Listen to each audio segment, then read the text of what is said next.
Каспий Travel'де Қазақстандағы демалыс аймағында тұруға қалай бронь қояды?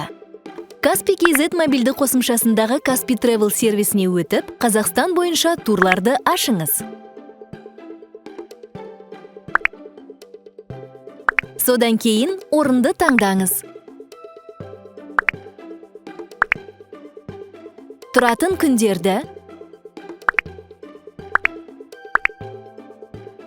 және қонақтар санын көрсетіңіз.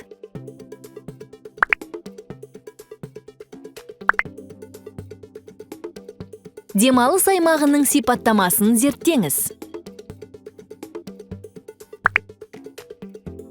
Қай бөлмеде немесе шағын үйде тұратыныңызды шешіп алыңыз. Құнына кіретін қызметтерге және қосымша қызметке, сондай-ақ тұру ережесіне назар аударыңыз. Тұру ақысын кез келген тәсілмен, Каспий Голдпен, Каспий бонуспен, кредитке немесе бөліп төлеу арқылы төлеңіз.